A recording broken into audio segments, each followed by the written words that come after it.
সব latest update পেতে subscribe করুন আমাদের চ্যানেলে আর বেল আইকনে ক্লিক করতে ভুলবেন না।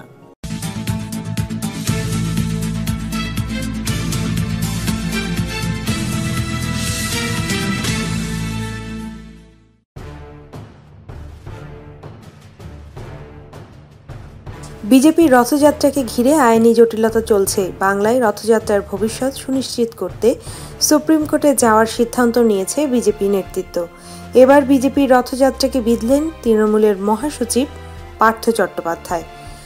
আসন্ন নির্বাচনের আগে বাংলার জয় করতে এই রথযাত্রা করতে মরিয়া বিজেপি, কিন্তু এই রথযাত্রা ছাড়া ব্যতীত বাংলার উন্নতির কোনো প্রসঙ্গই তুলছে না বিজেপি।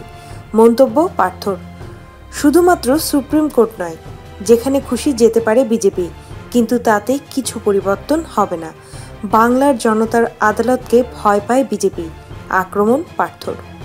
এদিকে দিলীপ ঘোষ গর্জে উঠে বলেন, পুলিশ দিয়ে বিজেপিকে আটকানোর চেষ্টা চলছে। রাজ্যে আইন শৃঙ্খলা বলতে কিছু নেই, চারিদিকে অহেতুক গ্রেফতার চলছে, এর পরিণাম ভালো হবে না। পার্থ বলেন, বাংলার আইন শৃঙ্খলা অনেক বেশি উন্নত, এখানে পুলিশকে মরতে হয় না। সাম্প্রতিক ঘটনার প্রসঙ্গ টেনে বিজেপিকে কটাক্ষ পার্থ চট্টোপাধ্যায়ের।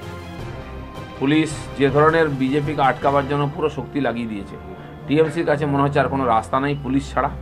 একদিন গুন্ডারা করতো, গুন্ডারা ভয়ে আসছে না, এখন পুলিশকে এগিয়ে দেওয়া হচ্ছে যাতে পুলিশের সঙ্গে আমাদের সংঘর্ষ হয়। আর সেই সংঘর্ষকে কেন্দ্র করে একাধিক কার্যকর্তাকে অ্যারেস্ট করা হচ্ছে। আমার মনে জানা নেই কী হবে, এটা আরও বাড়বে কিনা, কিন্তু ওনারা যদি মনে করে থাকেন যে গায়ের জোরে বিজেপিকে আটকাবে, তাহলে ভুল করছেন। তাহলে সারা পশ্চিমবাংলায় কিন্তু আইন শৃঙ্খলার সমস্যা দেখা দেবে। শূন্য কলসে বেশি বাড়ছে, এটা কোনো কথা, মানুষের কথা নেই, বাংলার উপকারের কথা নেই, বাংলার স্বার্থে কথা নেই। এখানে পুলিশের প্রধানকে গুলি করে মারা হয় না, আবার ঢং করে সেখানে আবার বাড়িতে গিয়ে বলছে যে তুমি এসো, তোমার এই করে দেবো ওই করে দেবো। তাই এখানে জ্বলন্তভাবে মানুষকে মেরে ফেলা হয় না।